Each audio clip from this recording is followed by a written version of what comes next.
Pendant que j'étais au travail, mes parents ont vidé la chambre de mes filles pour la donner à leur petit-fils, parfait. En les voyant en larmes dans la cave, je leur ai dit de tout emballer. Ils ne s'attendaient pas à ce qui allait suivre. Merci d'être ici avec moi aujourd'hui. J'espère que tu passes une journée merveilleuse où que tu sois. J'aimerais que tu partages dans les commentaires depuis quelle ville ou quel pays tu nous regardes et quelle heure il est là-bas. Maintenant, commençons notre histoire ensemble. Je m'appelle Chloé, j'ai 42 ans. Il y a 2 ans, ma vie a basculé. La vie que j'avais mis des années à construire avec mon mari, Marc, s'est effondrée en une seule nuit, le temps d'un accident de voiture stupide sur une route de campagne verglacée. Il était mon pilier, mon meilleur ami, le père de mes 2 filles. Sa mort nous a laissés dévastés, non seulement par le chagrin, mais aussi par une réalité financière brutale que je n'avais jamais anticipée. Marc était architecte, ses revenus confortables nous permettaient de vivre dans un bel appartement à Lyon et de m'offrir le luxe de travailler à temps partiel comme professeur d'histoire-géographie, un métier que j'adorais mais qui n'était pas particulièrement lucratif. Du jour au lendemain, je me suis retrouvée seule, avec 2 adolescentes à élever et un prêt immobilier qui ressemblait à une montagne insurmontable. La décision de vendre l'appartement a été un déchirement, un second deuil. Chaque objet que nous emballions était un souvenir de Marc, de notre vie à 4. Mes parents, Martine et Bernard, ont alors proposé ce qui semblait être la seule solution viable, venir nous installer chez eux, dans la grande maison familiale de mon enfance, à une 30aine de kilomètres de Lyon.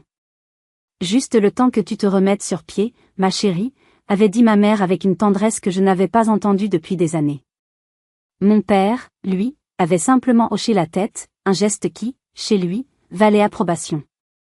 J'ai accepté, la gorge nouée par la gratitude et une appréhension que je m'efforçais d'ignorer. Nos relations avaient toujours été compliquées.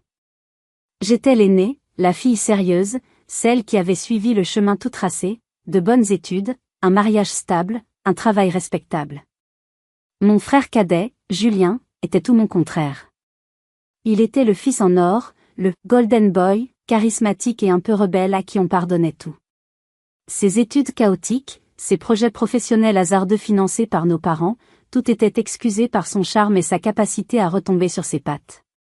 Aujourd'hui, il était consultant pour une grande entreprise à Paris, gagnait une fortune et ne manquait jamais une occasion de nous le rappeler. Ce favoritisme était si ancré dans notre dynamique familiale que j'avais fini par ne plus le voir, comme on s'habitue au bruit de fond d'une vieille horloge. Mes filles, Léa et Manon, ont vécu ce déménagement comme un exil. À 14 ans, Léa, avec son esprit vif et son besoin d'indépendance, suffoquait à l'idée de partager son espace et de devoir rendre des comptes à ses grands-parents. Elle était en pleine adolescence, une période où chaque porte fermée est une déclaration d'autonomie, et nous allions vivre dans une maison où les portes n'étaient jamais vraiment closes. Manon, à 11 ans, était plus fragile. Sensible et asthmatique, elle ressentait les tensions sous-jacentes avec une acuité douloureuse. Elle s'accrochait à moi, ses grands yeux cherchant une assurance que j'avais du mal à lui donner. Pour nous 3, nous avions hérité de mon ancienne chambre d'enfant, au 1er étage. C'était une grande pièce, assez spacieuse pour y installer 3 lits et nos bureaux, mais c'était surtout un sanctuaire. Les murs étaient encore peints du lilas que j'avais choisi à 16 ans. Sur une étagère, quelques-uns de mes vieux livres côtoyaient désormais les mangas de Léa et les romans d'aventure de Manon. C'était notre île, notre forteresse contre le reste de la maison. C'était le seul endroit où nous pouvions respirer, où les fantômes de notre ancienne vie et les tensions de la nouvelle semblaient s'apaiser. Je me souviens m'être dit, en défaisant le dernier carton, que nous pouvions y arriver. C'était temporaire. 1 an, peut-être 2, le temps d'économiser assez pour retrouver notre indépendance. Je m'accrochais à cette idée comme à une bouée de sauvetage, ignorant que le courant nous entraînait déjà vers des eaux bien plus dangereuses. Notre fragile équilibre a tenu 6 mois. 6 mois de cohabitation tendue mais gérable, où les petites piques de ma mère sur mon laxisme éducatif et les soupirs exaspérés de mon père devant les factures étaient compensés par la sécurité d'un toit. Je travaillais désormais à temps plein dans un collège voisin, enchaînant les heures pour mettre de l'argent de côté. Le soir, je m'enfermais avec mes filles dans notre chambre sanctuaire, les aidant avec leurs devoirs, écoutant les derniers potins du collège de Léa ou lisant une histoire à Manon. Nous vivions en apnée, en attendant de pouvoir remonter à la surface. Puis, Un dimanche de printemps, la bombe a été lâchée. Julien et sa femme, Sophie, sont arrivés de Paris pour le déjeuner. Sophie, toujours impeccablement vêtue, portait leur fils de 6 mois, Léo, comme un accessoire de luxe. Julien, lui, arborait ce sourire suffisant qui me donnait envie de lui effacer du visage. Autour du gigot d'agneau dominical, ils ont fait leur grande annonce. On a une super nouvelle, a commencé Julien en posant sa main sur celle de Sophie. On a vendu l'appartement à Paris. On a trouvé la maison de nos rêves près d'Aix-en-Provence. Le truc, c'est que les travaux vont prendre du temps, au moins 6 ou 8 mois. Il a marqué une pause, savourant son effet. Ma mère s'est penchée en avant, les yeux brillants d'anticipation. Et donc, a poursuivi Sophie avec une voix qu'elle voulait douce, on s'est dit que le mieux, pour Léo, ce serait de venir s'installer ici en attendant. Pour qu'il puisse profiter de ses grands-parents. Le silence qui a suivi a été assourdissant. J'ai regardé mes parents. Le visage de ma mère s'est illuminé comme si on venait de lui annoncer qu'elle avait gagné au loto. Mon père, d'habitude si renfrogné, a esquissé un large sourire. Mais c'est une idée merveilleuse, s'est exclamée ma mère. Bien sûr que vous allez rester ici. Il y a plein de place. J'ai senti le regard de Léa sur moi, un mélange de panique et de colère. J'ai tenté une intervention timide. La chambre d'amis est déjà prise par, enfin, elle sert de bureau à papa. Et avec nous 3, la maison est déjà bien remplie. Ma mère m'a lancé un regard glacial, celui qui signifiait « ne gâche pas ce moment ». On trouve toujours de la place pour la famille, Chloé. Vous vous servez un peu. Ce n'est que pour quelques mois. Vous vous servez un peu. La phrase a résonné dans ma tête. C'était nous, bien sûr, qui devions nous serrer. Pas Julien, le fils prodigue, ni sa femme, ni leur petit prince. Leur arrivée, la semaine suivante, ressemblait à un débarquement royal.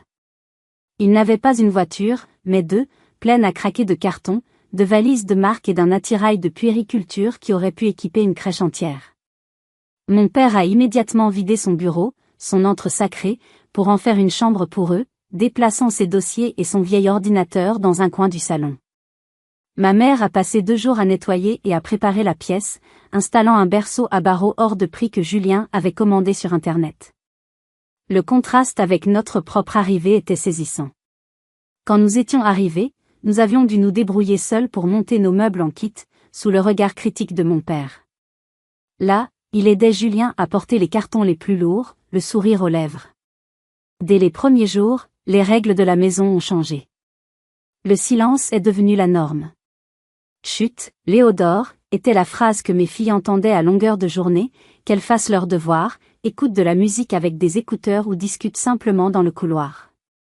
Leurs quelques affaires qui traînaient dans le salon, une paire de baskets, un livre, étaient immédiatement qualifiés de « désordre » et relégués dans notre chambre. En revanche, le tapis d'éveil de Léo, sa chaise haute et son parc occupaient désormais la moitié de l'espace de vie, formant un territoire interdit pour mes filles. Un après-midi, en rentrant du travail, j'ai croisé notre voisine, Madame Dubois, une veuve de 80 ans qui vivait là depuis toujours. Elle taillait ses rosiers avec une lenteur méticuleuse. Alors, Chloé, la maison est bien animée en ce moment, m'a-t-elle lancé, ses petits yeux vifs pétillants de curiosité. On peut dire ça, Madame Dubois, ai-je répondu avec un sourire forcé. Elle a posé son sécateur et m'a regardé par-dessus ses lunettes. J'ai vu la belle voiture de votre frère. Il a bien réussi, ce petit. Mais ça fait beaucoup de monde sous un même toit. Surtout pour vos filles. Son ton était neutre, mais j'ai senti une pointe de sympathie dans sa voix. Elle avait tout vu, tout compris. Elle était le cœur antique de notre petite tragédie de banlieue. En rentrant, j'ai trouvé Manon confinée dans notre chambre.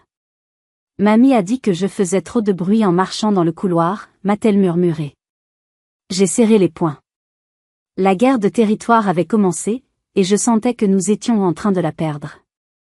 Les semaines qui ont suivi l'installation de Julien et Sophie se sont transformées en une lente descente aux enfers, pavée de micro-agressions quotidiennes.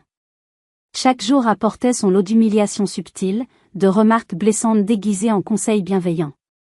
Ma mère, Martine, était passée maître dans cet article. Elle critiquait tout, ma façon d'éduquer mes filles jugée trop moderne, les vêtements de Léa, un peu trop sombres à son goût, ou la maladresse de Manon qui avait osé renverser un verre d'eau. À son âge, tu étais bien plus soigneuse, avait-elle soupiré, comme si la maladresse était une tare génétique que je lui avais transmise. L'espace vital se réduisait comme une peau de chagrin. Sophie, se sentant chez elle, avait entrepris de réorganiser la cuisine. Un matin, j'ai découvert que le pot de confiture à l'abricot que j'avais acheté en promotion avait disparu du placard. Oh, ça, m'a-t-elle dit d'un air détaché en me voyant chercher. Je l'ai jeté. Il y a tellement de sucre dans ces produits bas de gamme. J'ai acheté une confiture bio, bien meilleure pour Léo. Elle n'avait pas demandé, elle avait décidé. Ma contribution au budget des courses, que je versais scrupuleusement chaque mois, ne me donnait apparemment pas le droit de choisir la marque de ma confiture. Julien, de son côté, agissait en véritable pacha. Il monopolisait le salon pour ses visios professionnels, exigeant un silence de cathédrale, puis invitait ses amis pour des apéritifs bruyants le soir, laissant derrière lui un champ de bataille de verres vides et de bols de chips que ma mère s'empressait de nettoyer, rayonnante de fierté. Mon fils a tellement de relations, disait-elle. Un soir, n'en pouvant plus, j'ai appelé ma meilleure amie, Aline. Elle était ma collègue d'histoire géo, une femme franche et loyale qui me connaissait par cœur. Je lui ai tout déballé, la voix tremblante de rage contenue. Non mais j'hallucine, a-t-elle explosé à l'autre bout du fil. Il te traite comme une domestique, Chloé. Et tes parents laissent faire? Pire, ils encouragent ça. Ils ne voient que Julien et son fils. C'est comme si nous étions devenues transparentes. Fais attention, Chloé, m'a-t-elle prévenue, son ton soudainement grave. Des gens comme ça, quand ils te prennent un doigt, ils finissent par te prendre le bras entier. Ne les laisse pas faire. Sa phrase a fait écho en moi. Elle avait raison. Chaque jour, je cédais un peu plus de terrain, je ravalais une remarque de plus, dans l'espoir de préserver une paix qui n'existait déjà plus. La situation a pris une tournure plus inquiétante lorsque la santé de Manon a commencé à se détériorer. La grande maison de mes parents, une vieille bâtisse en pierre, était pleine de charme mais aussi d'humidité. Depuis l'arrivée de l'automne, Manon toussait de plus en plus, et sa respiration devenait sifflante la nuit. Son asthme, d'habitude bien contrôlé, revenait en force. Une nuit, je l'ai entendue suffoquer. Je me suis précipitée à son chevet, mon cœur battant la chamade.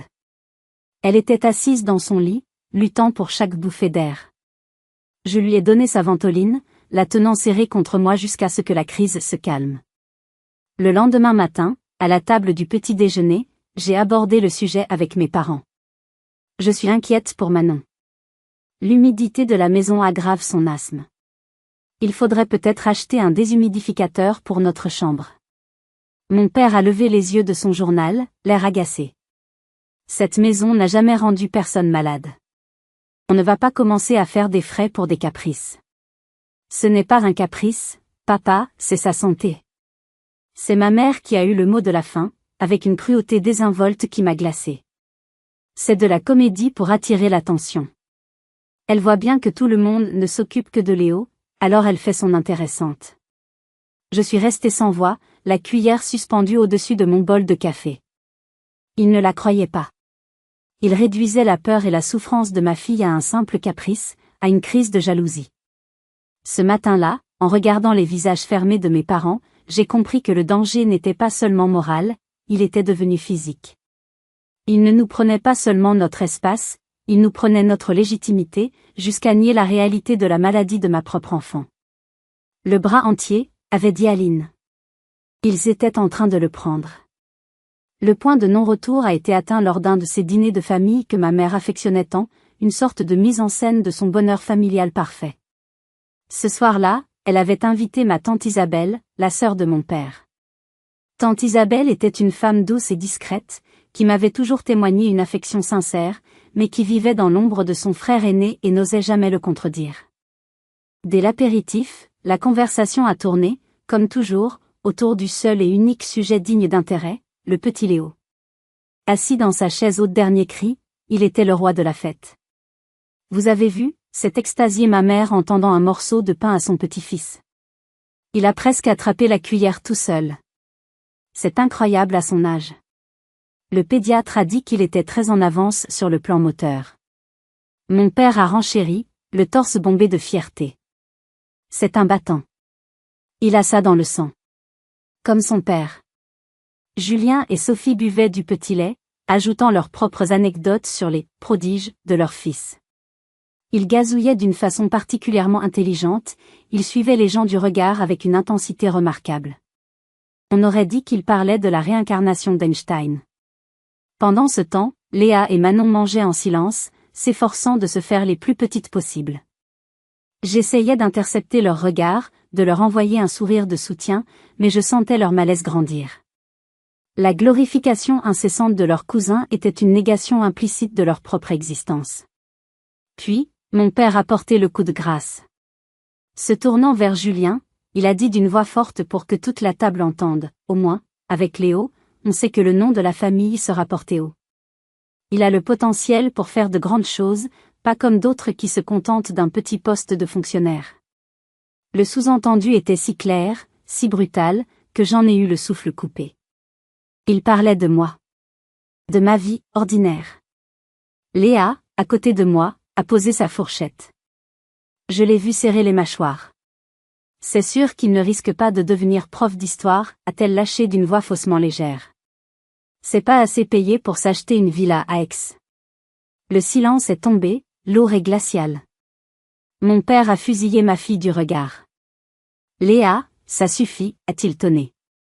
Je t'interdis de parler sur ce ton à ton oncle. Je n'ai rien dit de mal, a rétorqué Léa, le courage de ses 14 ans brillant dans ses yeux. C'est la vérité. Tu ferais mieux de prendre exemple sur ton oncle, au lieu de traîner avec tes amis inutiles, a hurlé mon père, le visage rouge de colère. Lui, au moins, il réussit sa vie. Toi, tu files un mauvais coton. J'ai senti les larmes monter. Il ne s'en prenait plus seulement à moi, mais à ma fille, à ses amis, à ses choix.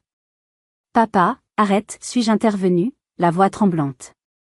Léa n'a rien fait de mal. Tu ne peux pas lui parler comme ça. Toi, ne t'en mêle pas, a-t-il aboyé. C'est ton éducation laxiste qui la rend insolente. C'est alors que ma mère, qui était restée silencieuse, a porté l'estocade. Elle a posé sa main sur le bras de mon père, un geste faussement apaisant, et m'a regardé avec une pitié feinte. Chloé, mon chéri, calme-toi, a-t-elle dit d'une voix douce et venimeuse. Tu as toujours été jalouse de ton frère. Le deuil te rend amère. Jalousie. Amertume. Le deuil. Elle avait utilisé mes blessures les plus profondes comme des armes, les retournant contre moi devant toute la famille. Elle venait de me poignarder en plein cœur, avec le sourire. J'étais anéanti, incapable de répondre. J'ai baissé les yeux sur mon assiette, voyant les haricots verts à travers un brouillard de larmes. J'ai senti une main se poser brièvement sur la mienne sous la table. C'était tante Isabelle. Son contact était fugace, presque imperceptible, mais chargé d'une solidarité muette. Plus tard dans la soirée, alors que j'aidais à débarrasser la table dans la cuisine, tante Isabelle m'a rejointe. Elle évitait mon regard, frottant une assiette avec une énergie désespérée. « Pardonne-nous, ma chérie, a-t-elle murmuré, sa voix à peine audible. Ton père, il n'est plus le même depuis que Julien a de l'argent.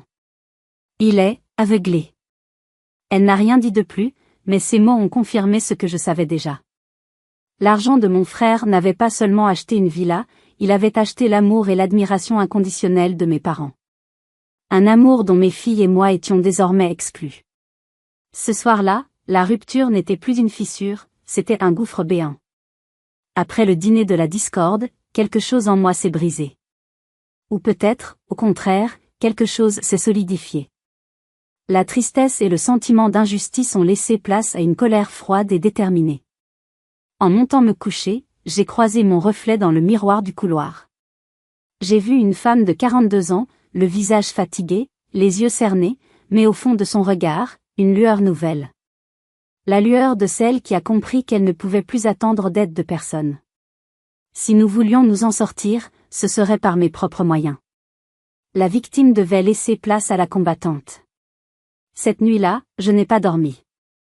Tandis que Léa et Manon dormaient d'un sommeil agité, j'ai allumé la petite lampe de mon bureau et j'ai ouvert mon ordinateur portable. Le mot « partir » clignotait en néon dans mon esprit. Ce n'était plus une option, c'était une nécessité vitale. J'ai commencé par faire ce qu'une personne pragmatique ferait, un état des lieux de mes finances.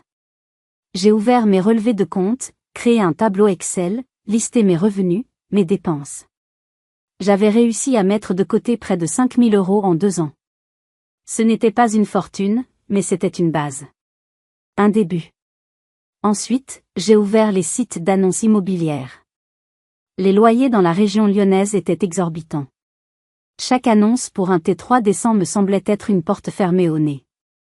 Le découragement a pointé le bout de son nez, mais je l'ai repoussé. Je passais d'annonce en annonce, calculant, recalculant, cherchant la perle rare, l'appartement qui pourrait nous accueillir.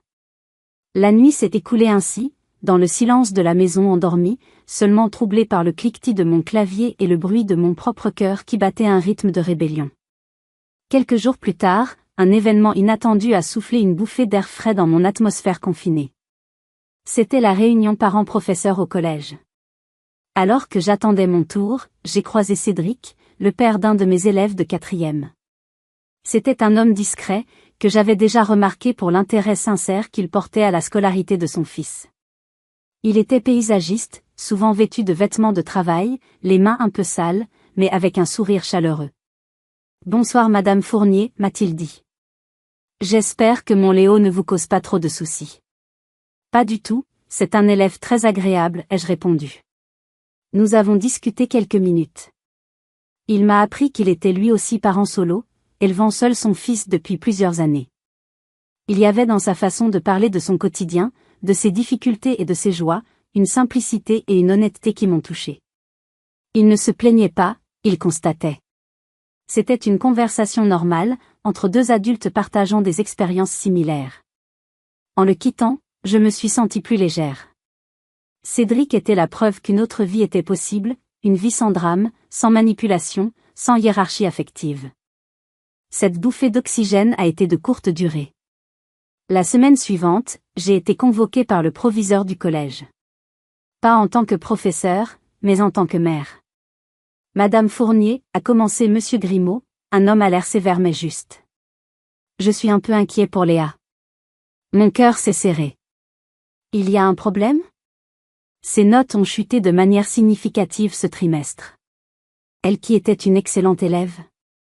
Et plusieurs de ses professeurs m'ont signalé qu'elle était distante, agressive parfois. Elle semble malheureuse.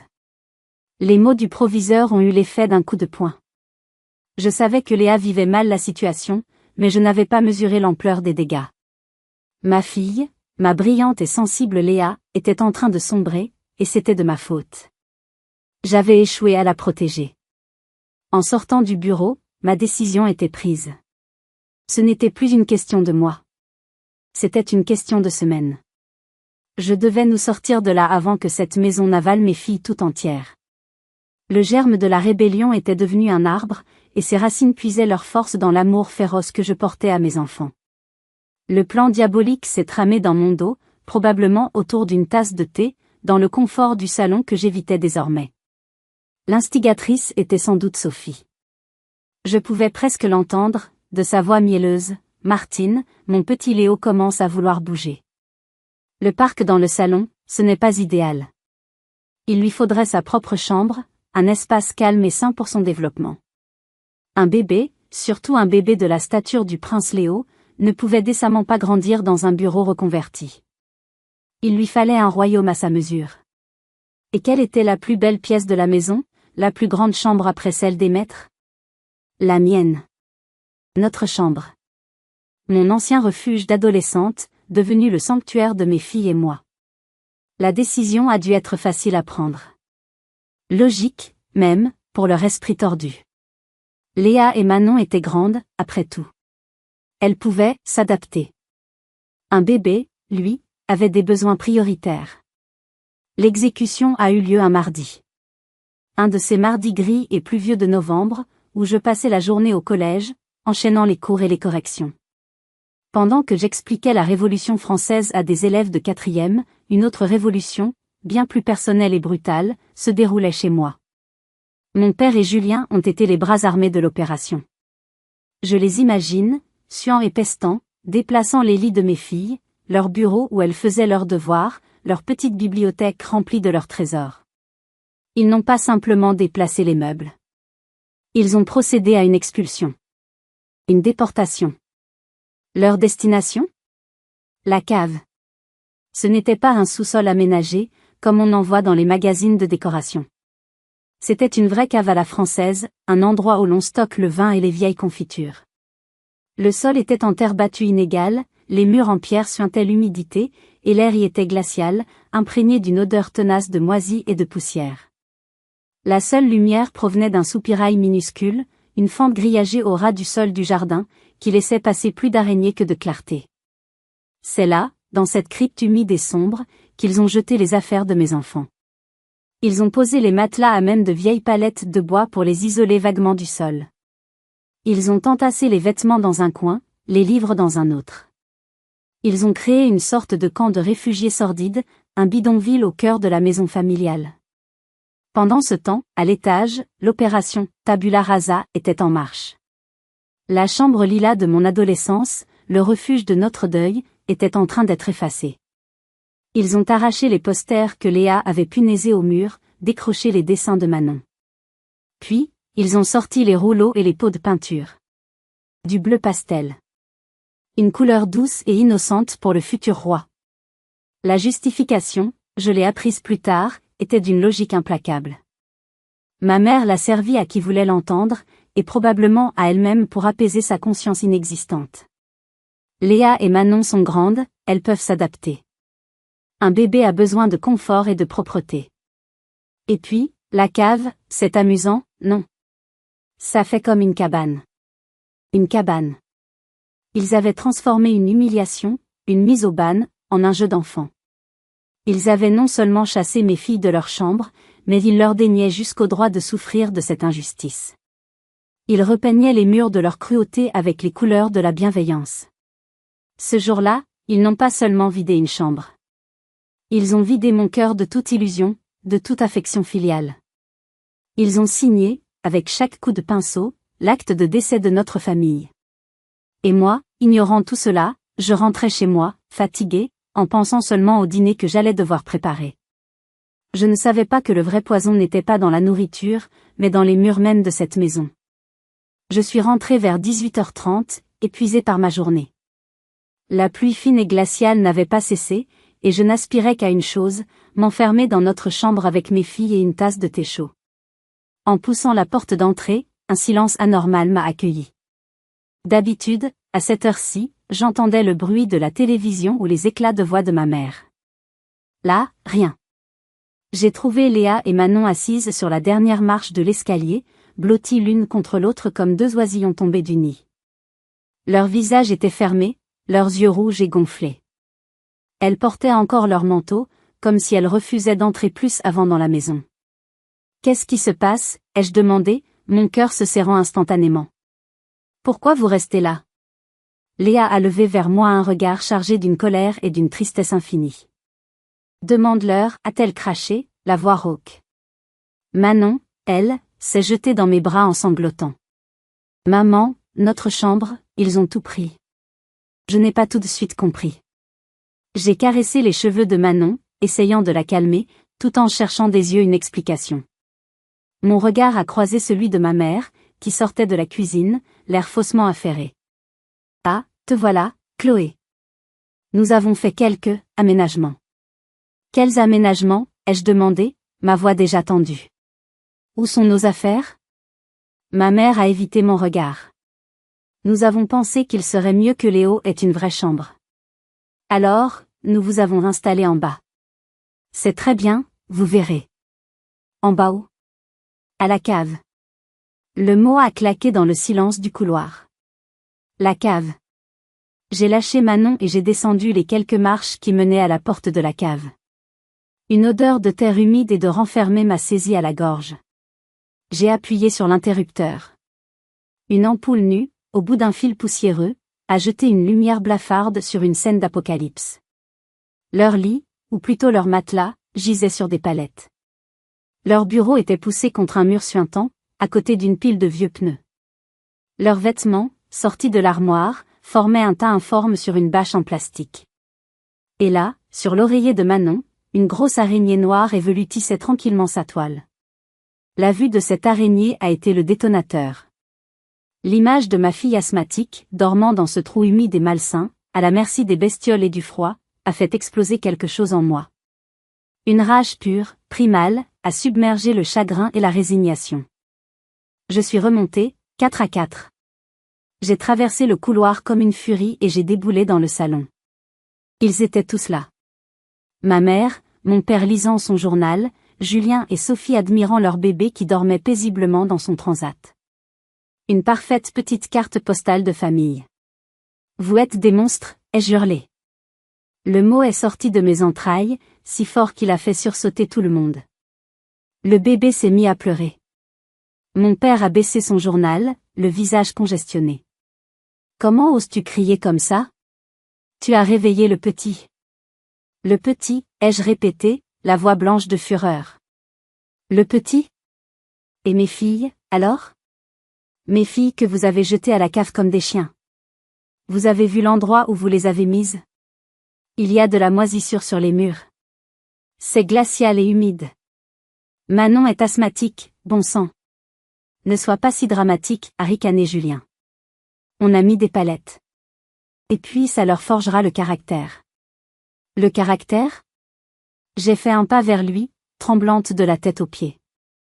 Tu veux parler de caractère, toi qui n'as jamais rien fait sans l'argent de papa et maman? C'est mon père qui s'est levé, menaçant. Ça suffit, Chloé. Tu es sous notre toit, tu nous dois le respect.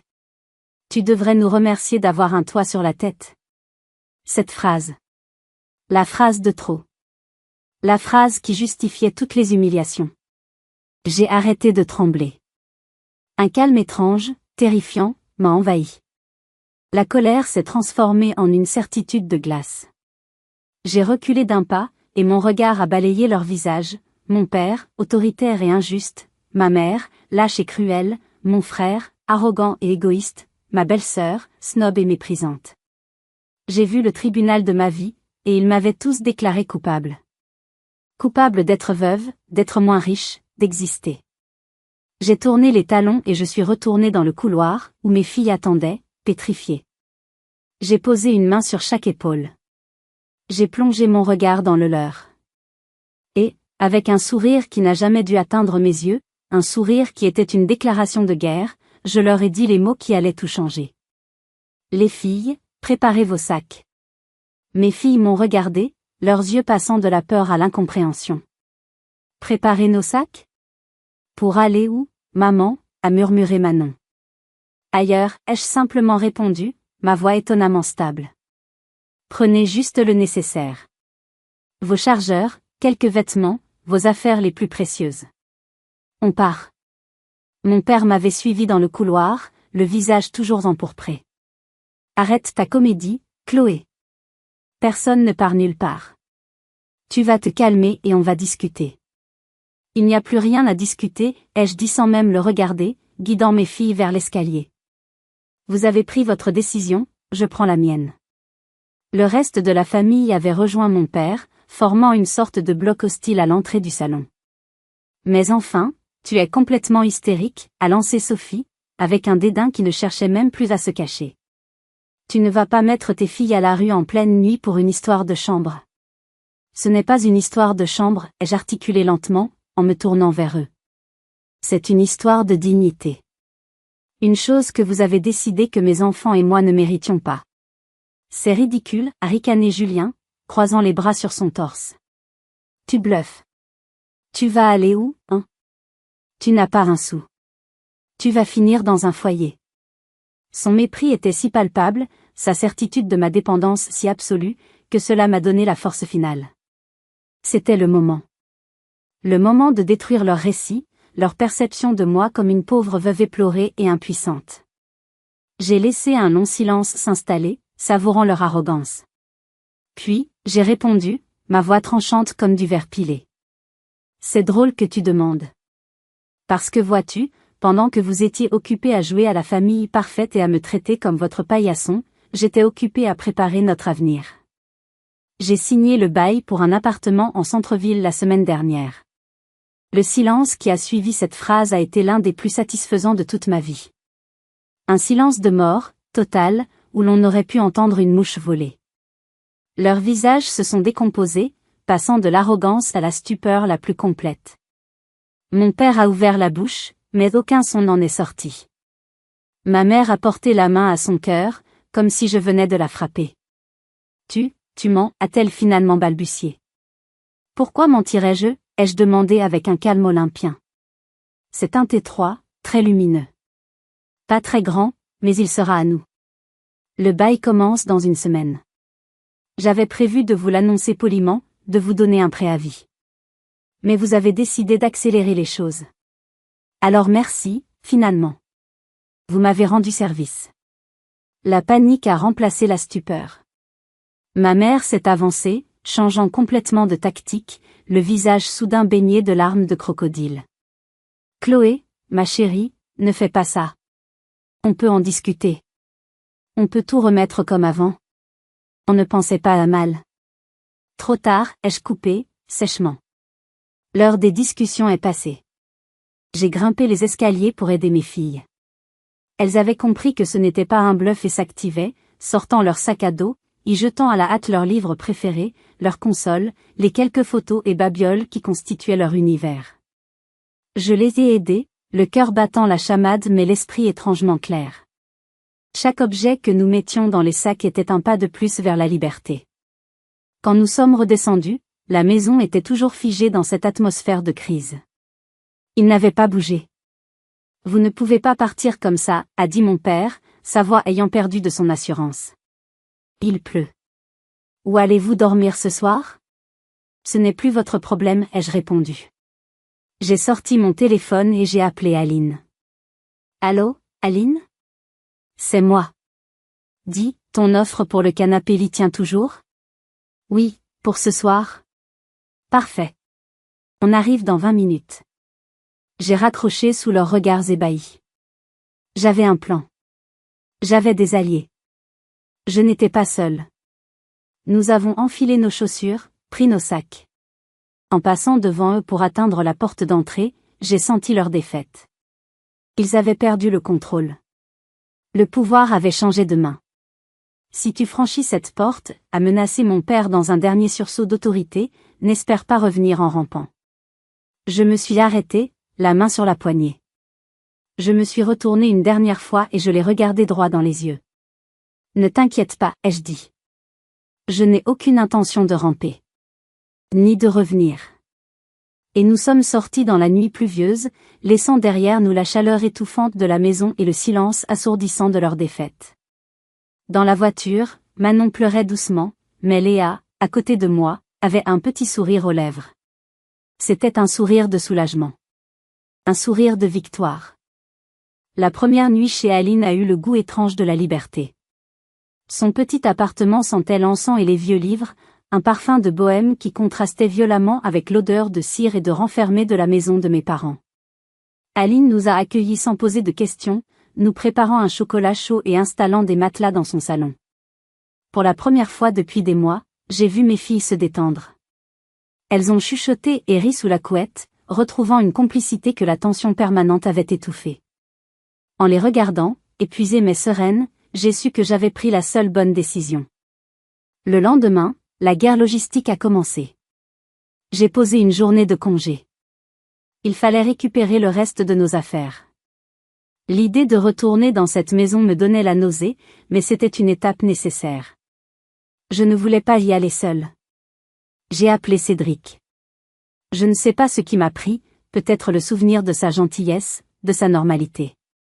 Je lui ai expliqué la situation de manière concise, sans m'apitoyer. Je suis devant chez vous dans 1 heure, a-t-il répondu sans hésiter. J'ai mon fourgon. Son aide a été une bénédiction. Il est arrivé avec des cartons vides et un thermos de café. Sa présence calme et solide a agi comme un bouclier. Quand nous sommes arrivés chez mes parents, l'ambiance était glaciale. Ils étaient là, mais ils nous ont à peine adressé la parole, nous regardant vider notre ancienne chambre et la cave avec des airs de martyrs. Cédric, imperturbable, a transporté les meubles et les cartons avec une efficacité tranquille, ignorant leurs regards hostiles. En moins de 3 heures, notre vie était entassée dans son fourgon. Notre nouvel appartement était notre terre promise. Plus petit, certes, mais chaque pièce était baignée de lumière. Depuis le balcon, on voyait les toits de la ville. C'était un nouveau départ. Les filles se sont immédiatement appropriées les lieux, se disputant pour savoir qui aurait la chambre avec la meilleure vue, choisissant la couleur des murs. Voir leur enthousiasme, leur joie de pouvoir enfin respirer, était ma plus belle récompense. Pendant ce temps, mon téléphone était devenu un champ de bataille. Ma mère m'inondait de messages, passant des supplications larmoyantes aux accusations pleines de culpabilité. Je lisais les messages, le cœur lourd mais la résolution intacte. Je ne répondais pas. Le silence était ma seule arme contre sa manipulation. C'est une semaine plus tard que l'appel est arrivé. Un soir, alors que nous montions une étagère IKEA dans le salon au milieu des rires, mon téléphone a sonné. C'était un numéro masqué. J'ai hésité, puis j'ai décroché. Allô? Chloé? C'est Isabelle. La voix de ma tante était un murmure fragile, chargé de peur. Tante Isabelle? Comment vas-tu? Chut. Je ne devrais pas t'appeler. Bernard me tuerait. Mais je ne peux pas. Je ne dors plus, Chloé. Elle a pris une inspiration tremblante. Il faut que tu saches. Ce n'est pas juste une question de méchanceté. C'est autre chose. L'argent. L'argent? Oui. J'ai entendu une conversation, l'autre jour, par accident. Julien, il est dans le pétrin. Son projet de villa, c'est bien plus cher que prévu. Il a convaincu ton père de prendre une deuxième hypothèque sur la maison pour le financer. J'ai senti un froid glacial m'envahir. Une deuxième hypothèque? Oui. Bernard pense que la maison lui appartient entièrement, il peut en faire ce qu'il veut. Mais je me souviens, ton grand-père, mon père, il t'adorait. Il disait toujours qu'il voulait te protéger, que cette maison, c'était aussi ton héritage. Il a dû faire quelque chose, un papier, un testament. Je ne sais pas. Mais cherche, Chloé. S'il te plaît, cherche dans ces vieux papiers. Il y a quelque chose qui ne va pas. L'appel s'est terminé aussi brusquement qu'il avait commencé. Je suis resté figé, le téléphone à la main. Une hypothèque. Pour financer la villa de mon frère. Avec la maison de mon grand-père. La maison où j'avais grandi. La colère a de nouveau grondé, mais cette fois, elle était différente. Elle était précise, ciblée. Ma tante venait de me donner plus qu'une information. Elle venait de me donner une piste. Une arme. Le souvenir de Madame Dubois, la voisine, m'est revenu. Elle qui voyait tout, entendait tout. Et le nom de son fils, Maître Dubois, le notaire du centre-ville. Les pièces du puzzle commençaient à s'assembler dans mon esprit. Ce n'était plus seulement une affaire de famille. C'était devenu une affaire de droit. Et j'allais découvrir la vérité. Le lendemain de l'appel de ma tante, j'ai agi. La Chloé hésitante et résignée avait définitivement disparu, remplacée par une stratège.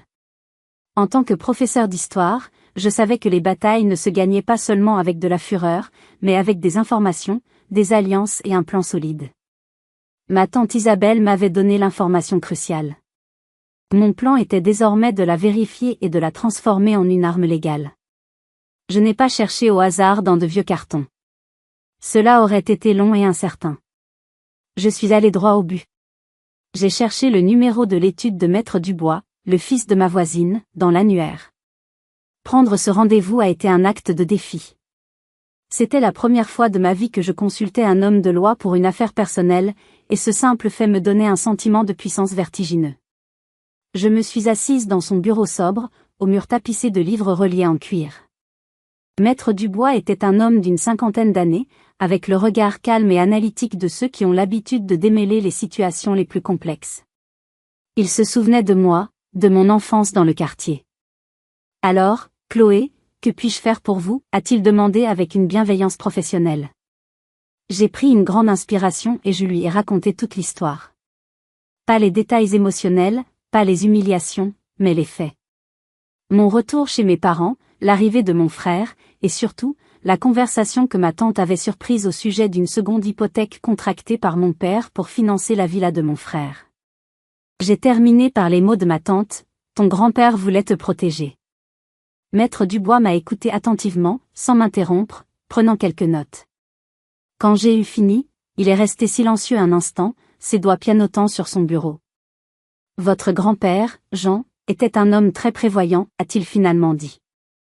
Et votre tante a une excellente mémoire. Je me souviens très bien de la succession. C'était il y a presque 20 ans, mais certains dossiers vous marquent. » Il s'est levé et s'est dirigé vers une immense armoire métallique. « Laissez-moi vérifier quelque chose. Avec les informations que vous me donnez, je peux faire une demande de renseignement officiel au service de la publicité foncière. C'est l'organisme qui enregistre tous les actes de propriété et les hypothèques. Nous aurons une réponse claire et nette. » L'attente a duré 3 jours. 3 jours pendant lesquels j'ai vécu dans une sorte de brouillard, oscillant entre l'espoir fou et la peur d'avoir tout imaginé. Et si ma tante s'était trompée? Et si mon grand-père n'avait rien fait de spécial? Je redeviendrais alors simplement la fille ingrate qui avait claqué la porte. Le vendredi après-midi, le téléphone a sonné. C'était Maître Dubois. « Chloé? J'ai reçu les documents. Pouvez-vous passer à mon bureau ?» Son ton était neutre, mais j'ai décelé une nuance qui a fait battre mon cœur plus vite. Je me suis assise à nouveau en face de lui.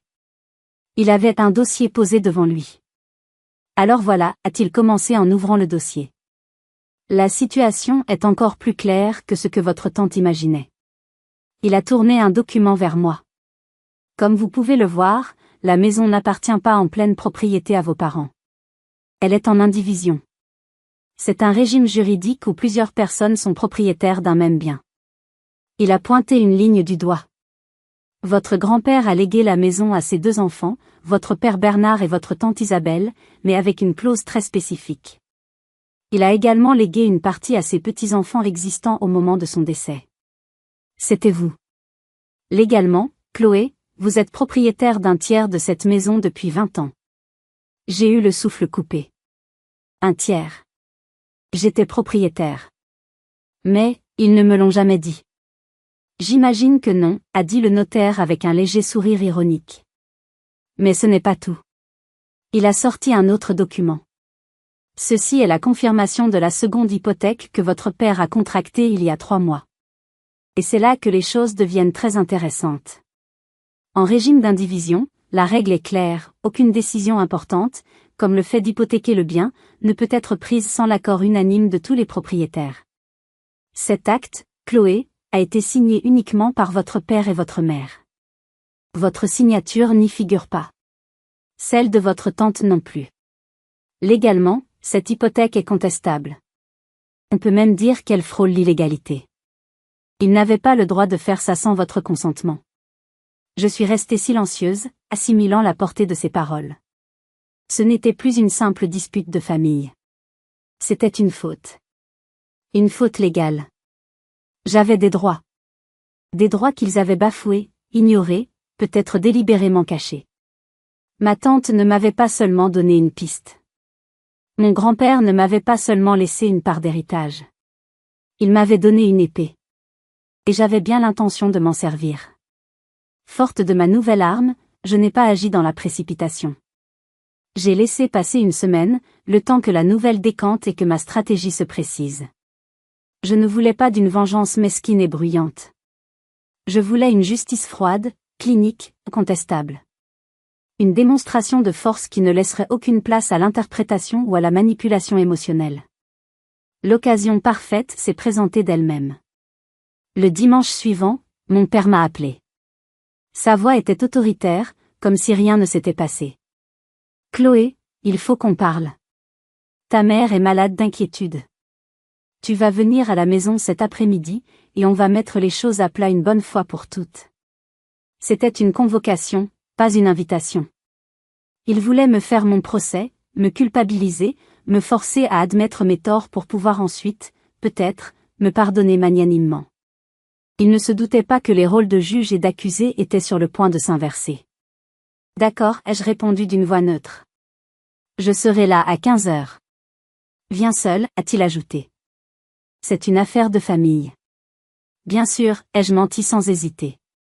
J'ai immédiatement appelé Maître Dubois. Ils veulent me voir cet après-midi. Le piège est tendu. Excellent, a-t-il répondu. Je serai votre affaire de famille. Je vous retrouve là-bas.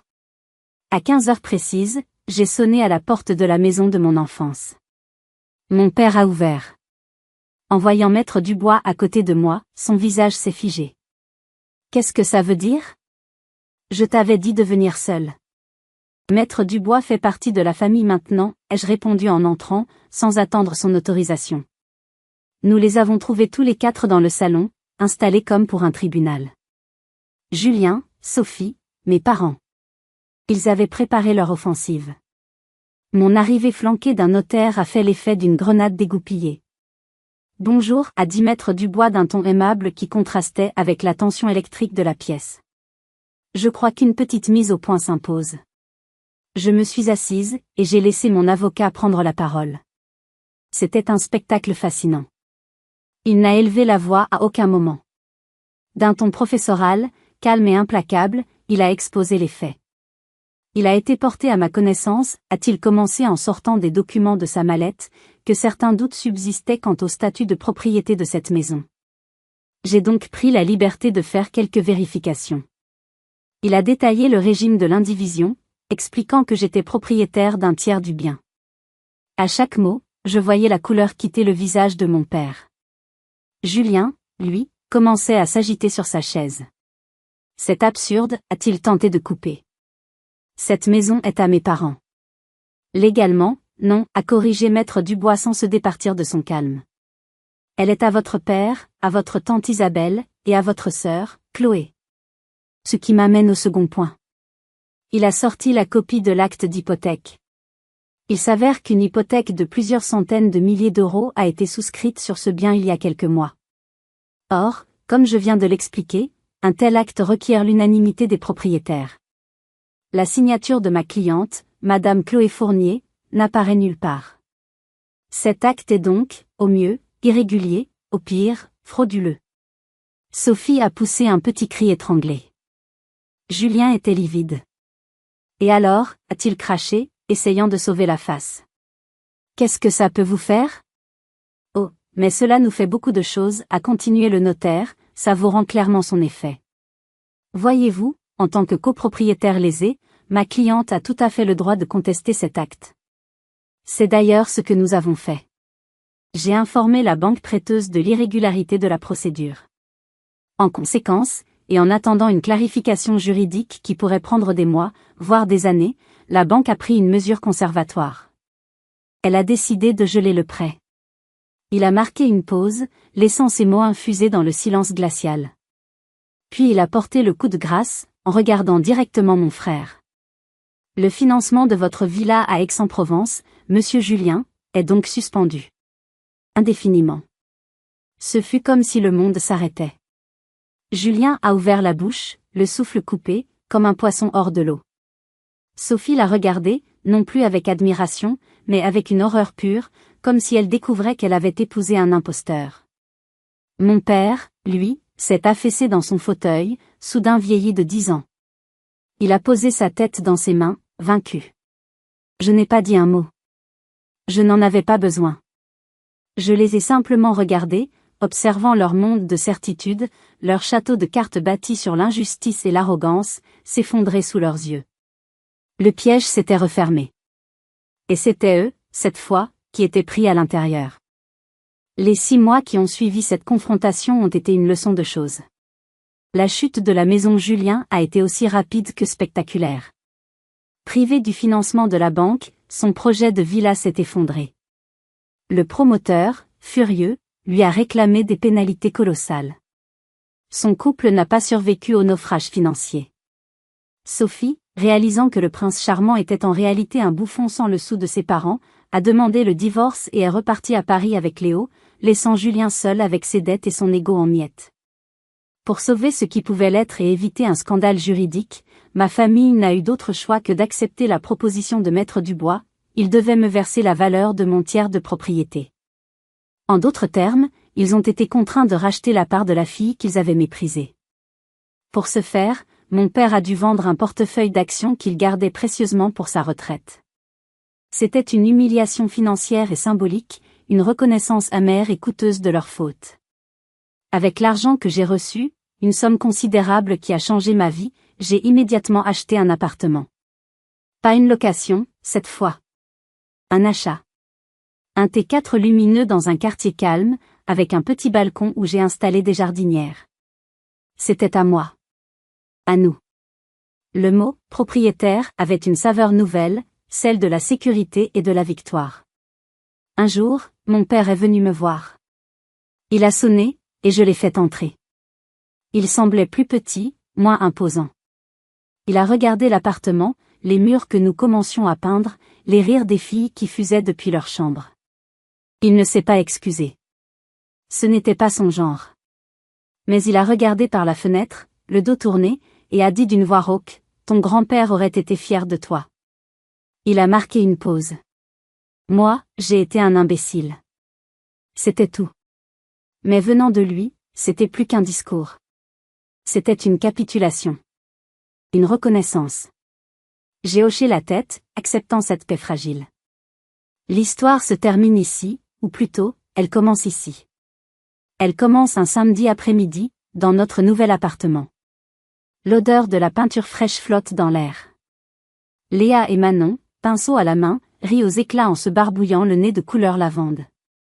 Je les regarde, le cœur débordant d'un sentiment de plénitude si intense qu'il en est presque douloureux. Nous avons traversé la tempête. Nous avons affronté les monstres, et nous avons gagné. J'ai appris que la famille n'est pas toujours un refuge, mais que l'on peut s'en construire un. J'ai appris que le silence peut être une prison, mais que la parole, juste et au bon moment, peut être une arme de libération. En regardant mes filles, si fortes, si résilientes, je sais que je leur ai transmis la leçon la plus importante.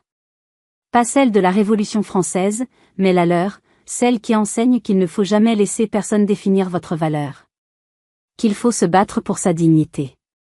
Et que le véritable foyer n'est pas un lieu fait de briques et de mortier, mais un espace où l'on peut enfin respirer, librement et sans crainte. Nous n'avions pas seulement trouvé un toit. Nous l'avions bâti de nos propres mains, avec les matériaux les plus solides qui soient, le respect, l'amour et le courage.